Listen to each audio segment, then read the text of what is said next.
Data screening dan transformasi data.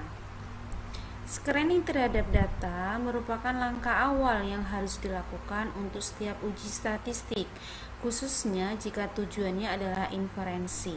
Inferensi sendiri itu adalah pengambilan kesimpulan tentang parameter populasi berdasarkan analisis pada sampel. Salah satu untuk screening terhadap data itu adalah asumsi multivariate normality.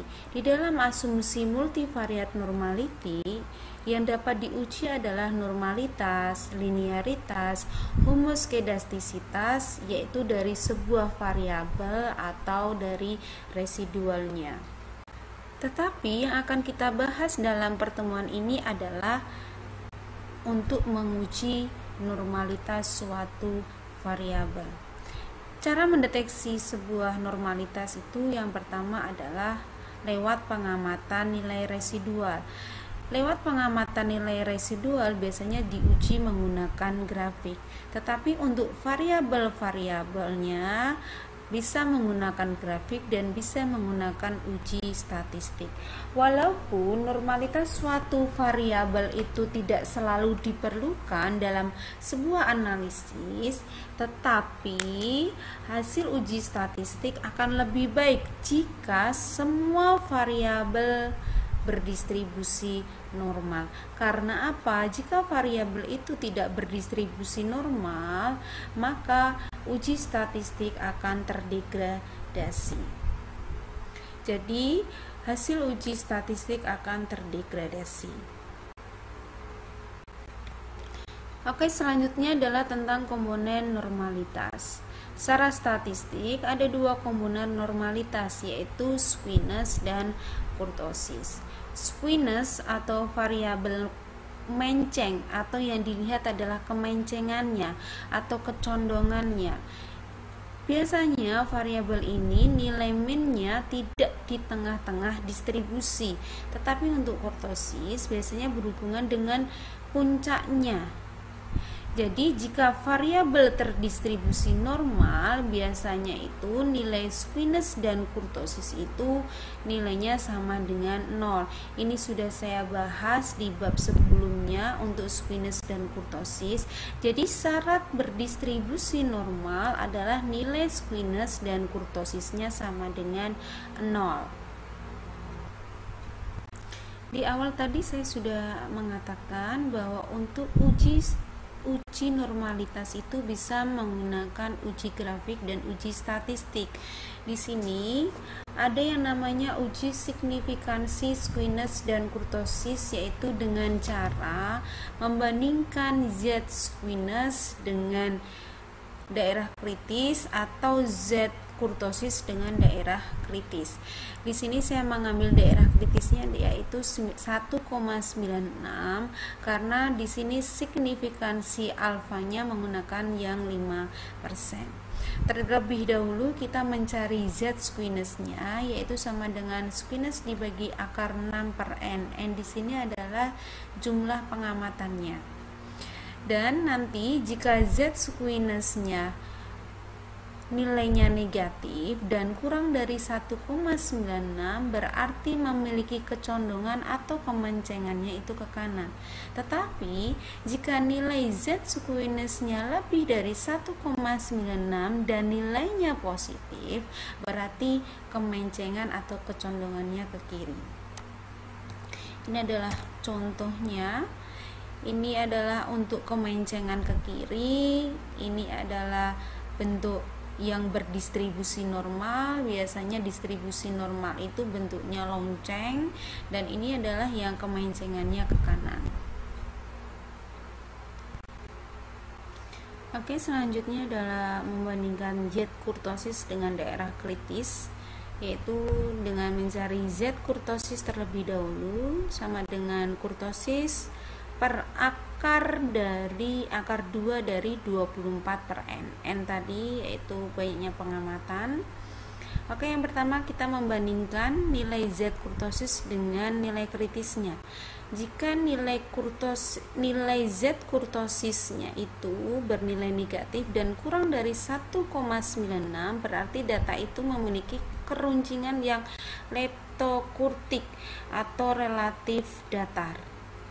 Jika data memiliki nilai Z kurtosis bernilai positif dan lebih dari 1,96, berarti data ini memiliki keruncingan yang platikurtik atau terlalu tinggi. Oke, ini adalah gambarnya, ada leptokurtik, ada platikurtik, dan ada mesokurtik. Mesokurtik di sini adalah data yang berdistribusi normal, yang nilainya adalah 1,96. Leptokurtik dan platikurtik. Platikurtik tadi yang nilainya negatif, sedangkan untuk leptokurtik yang terlalu tinggi tadi adalah nilainya yang positif yang melebihi 1,96. Oke, untuk lebih pahamnya kita membuka SPSS, yaitu kita ingin menguji untuk variabel earns, gaji kepala keluarga, wealth, dan kekayaan keluarga. Filenya ada di cross-check 1. Cross-check 1 kemarin filenya masih berbentuk Excel, cari cross-check 1, open.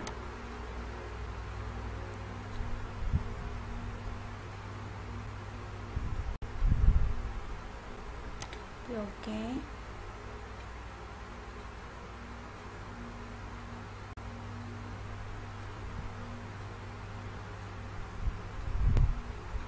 Oke, ini adalah untuk SPSS-nya. Kita mencoba mencari squiness-nya terlebih dahulu seperti kemarin.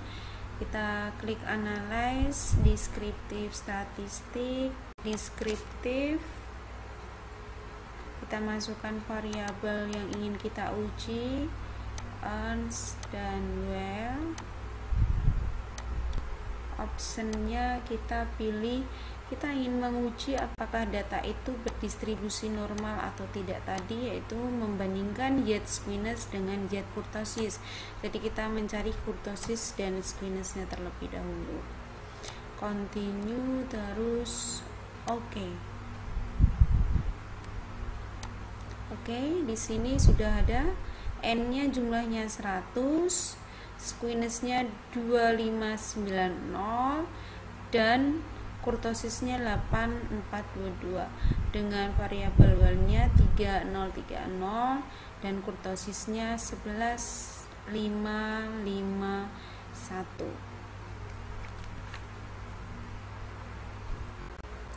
Oke, selanjutnya untuk mendeteksi normalitas dapat juga dilakukan dengan non-parametrik statistik, yaitu dengan uji statistik Kolmogorov. Caranya adalah menentukan terlebih dahulu hipotesis pengujiannya. Yang pertama adalah H0. H0 di sini data itu artinya terdistribusi secara normal. H alternatif, data tidak terdistribusi secara normal. Pengambilan keputusannya adalah H0 diterima jika probabilitasnya di atas 0,05. Sebaliknya, kalau probabilitasnya di bawah 0,05, artinya H0 di sini tidak diterima. H alternatif adalah menjadi kesimpulannya. Oke, kita buka SPSS-nya. Oke, tadi kita ingin menguji analyze non-parametric legacy sampel KS. Kita masukkan variabel yang ingin kita uji, earns dan wealth-nya kita masukkan. Eksaknya di sini Monte Carlo-nya 95%. Continue terus, oke.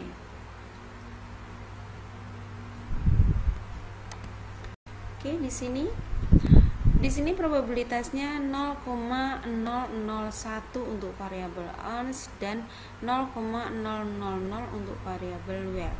Artinya dua buah variabel ini probabilitasnya semua di bawah 0,05. Kalau di bawah 0,05 di awal tadi, kalau probabilitas di bawah 0,05 maka H0 ditolak. Kalau H0 ditolak, H alternatif yang kita ambil bahwa data untuk ons dan well di sini datanya tidak berdistribusi secara normal. Oke, selanjutnya adalah uji normalitas dengan grafik. Kita kembali ke SPSS lagi, kita uji menggunakan grafik. Kita klik graph, legasi, histogram. Oke, tadi kita ingin menguji dua variabel yaitu ons. Kita masukkan variabel ons, display normal kurvanya diaktifkan, dicentang, terus oke.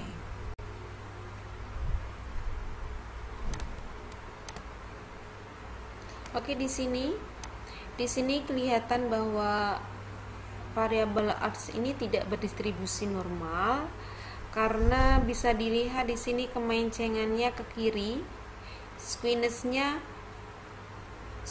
positif dan kemencengannya ke kiri. Jadi data untuk variabel ons di sini tidak berdistribusi normal. Kita mencoba membuka untuk variabel well, apakah sama hasilnya dengan variabel ons tidak berdistribusi normal.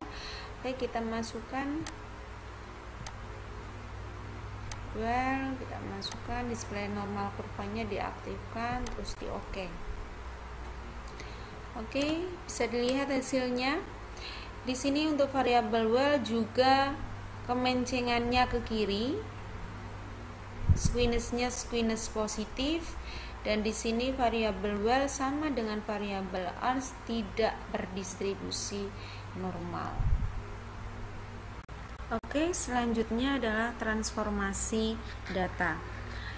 Tadi di awal kita sudah menguji untuk variabel ons dan variabel well bahwa dengan menggunakan uji signifikansi dari Z squeness dan Z kurtosis dan menggunakan uji statistik Kolmogorov dan menggunakan yang terakhir tadi menggunakan uji grafik, menyimpulkan bahwa variabel ons dan variabel well itu tidak berdistribusi normal. Kita bisa lihat bahwa untuk bentuk histogram dari variabel ons dan well itu masing-masing menceng ke kiri dengan positif squeness. Jadi, jika data yang tidak berdistribusi secara normal dapat kita transformasi data itu biar nanti apa? Data itu bisa berdistribusi normal. Tetapi untuk menormalkan sebuah data, kita harus tahu terlebih dahulu bagaimana bentuk histogramnya. Di sini adalah ada beberapa bentuk histogram dari normalitas. Yang pertama ini adalah moderat positif squeness, terus ada substansial positif squeness, severe positif squeness, moderat negatif squeness, substansial negatif squeness, dan severe negatif squeness. Jadi ada 6. Oke, selanjutnya ini adalah bentuk transformasinya. Oke, ini adalah jenis transformasinya. Bisa kita lihat tadi bahwa untuk data variabel well dan ons di sini masuk di kategori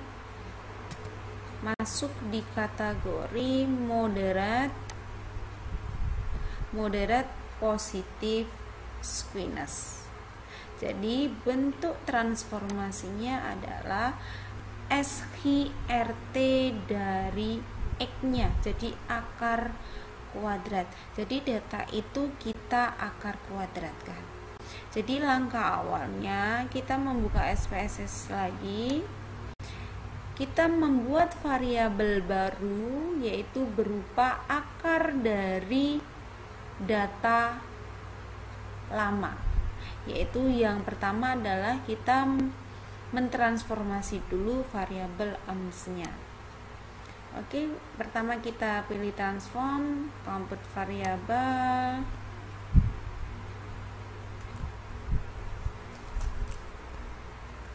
Oke.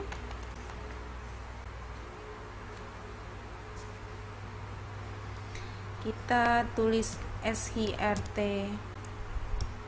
ons. Oke. Ini adalah nama variabel baru. Jadi kita klik all di sini, kita cari shrc, kita klik 2 kali, di sini sudah muncul, kita masukkan variabelnya. Ons-nya kita masukkan. Oke, di sini sudah ons. Jadi nanti variabel barunya bernama shrc ons. Ini adalah variabel yang sudah ditransformasi.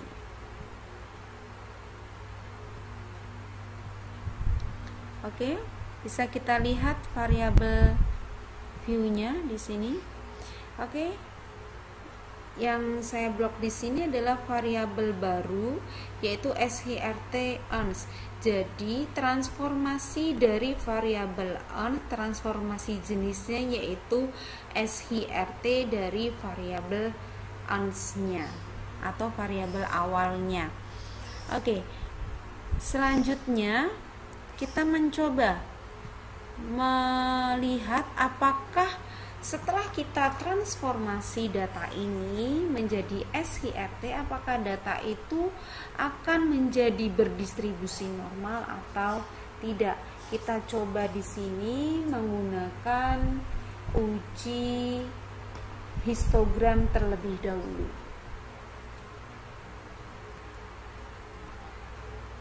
Oke, kita reset di sini. Kita masukkan variabel baru yaitu shrc ons. Setelah kita transformasi, apakah akan berubah atau sama, menjadi masih tidak berdistribusi normal. Kita lihat di sini. Oke.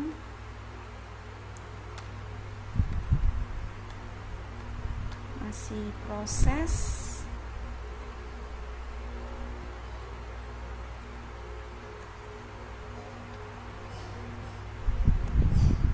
Oke, ini adalah variabel transformasi dari variabel ons menjadi shrc ons. Di sini sudah kelihatan seperti lonceng simetris antara kemencengan antara kiri dan kanan di sini simetris. Jadi setelah kita transformasi data ini, maka data shrc ons di sini adalah menjadi berdistribusi normal. Oke, kita bisa melihat menggunakan uji Kolmogorov apakah hasilnya sama atau tidak. Analyze non parametrik, legasi, sampel KS. Kita reset di sini. Yang kita masukkan adalah variabel shrc ons yang sudah kita transformasi. Kita masukkan di sini, exact di sini 95%. Oke, continue terus. Oke, kita lihat di sini apakah probabilitasnya. Oke, di sini probabilitasnya adalah 0,094. 0,094. Artinya probabilitasnya di atas 0,05. Kalau di atas 0,05 artinya H0 itu diterima. Tadi H0 adalah bahwa H0 adalah data itu terdistribusi secara normal.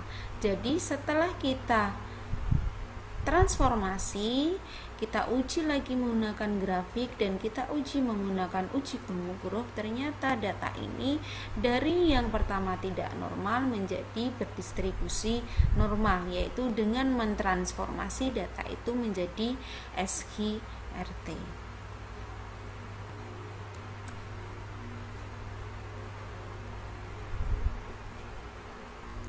Setelah melakukan transformasi untuk mendapatkan normalitas data, langkah screening berikutnya yaitu mendeteksi adanya data outlier. Data outlier itu sendiri adalah kasus atau data yang memiliki karakteristik unik yang terlihat sangat berbeda jauh dari observasi-observasi lainnya dan muncul dalam bentuk nilai ekstrim baik untuk sebuah variabel tunggal atau variabel kombinasi. Penyebab timbulnya data outlier itu yang pertama adalah kesalahan dalam mengentri data, itu sudah manusiawi ya. Gagal menspesifikasi adanya missing value dalam program komputer. Dan outlier di sini bukan merupakan anggota populasi yang kita ambil sebagai sampel. Dan outlier di sini bukan merupakan anggota populasi yang kita ambil sebagai sampel, tetapi distribusi dari variabel dalam populasi tersebut memiliki nilai ekstrim dan tidak terdistribusi normal. Untuk mendeteksi adanya data outlier itu yang pertama adalah menentukan nilai batas yang akan dikategorikan sebagai data outlier, yaitu dengan cara mengkonversi nilai data ke dalam z-score. Z-score di sini memiliki nilai mean sama dengan 0 dan standar deviasi sama dengan 1.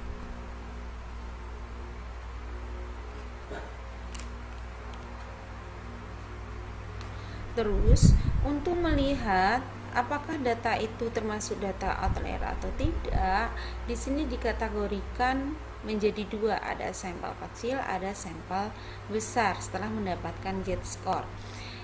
Jadi di sini yang masuk di sampel kecil adalah data dengan jumlah paling besar 80, sampel besar jumlahnya lebih dari 80. Yang masuk di sampel kecil atau datanya di bawah 80, kalau di dalam z-score itu nilainya ada yang lebih dari 2,5, maka data itu masuk di data outlier. Tetapi kalau data itu masuk di kategori sampel besar dan nilai z-score-nya adalah 3-4, maka data itu masuk di data outlier. Kita coba ke SPSS dulu. Kita mengkonversi data.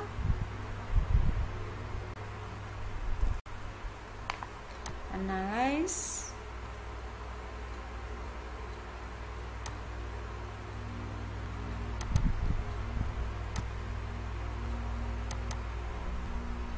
Analyze, terus deskriptif statistik. Kita riset di sini. Tadi yang sudah saya transformasi itu adalah SQRT ANS, kita masukkan yang datanya sudah berdistribusi normal. Terus save standarnya kita centang. Terus di OK. Bisa kita lihat di sini ada penambahan variabel baru, yaitu berupa ada variabel baru ya. Maaf di sini sedikit. Nah, di sini ada variabel baru yaitu berupa z-score dari SQRT ANS-nya tadi. Oke, kita lihat data ini tadi jumlahnya 100 data ya. Jadi menggunakan kategori yang sampel besar.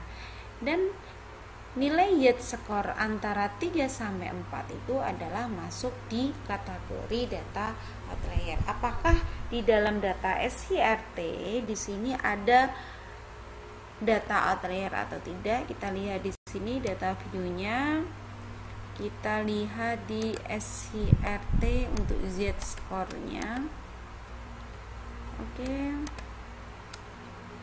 Oke, di sini adalah untuk z-score-nya. Kita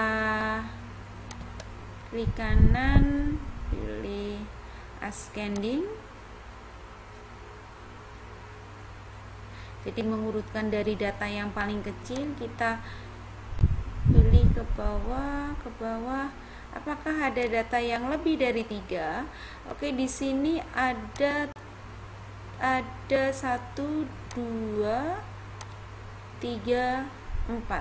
Ada data outlier, di mana data ini masuk ke responden nomor 7, 81, 36 dan 96. Jadi di dalam data SIRT ini terdapat 4 buah data outlier karena nilai z-score-nya lebih dari 3. Oke, untuk data outlier ini gimana caranya kalau setelah mendeteksi ternyata kok ada data outlier di datanya? Maka data itu bisa tetap dipertahankan atau bisa kita buang. Kita pertahankan jika data outlier memang representasi dari populasi yang kita teliti. Namun bisa kita buang jika data outlier tersebut memang tidak menggambarkan observasi dalam populasi.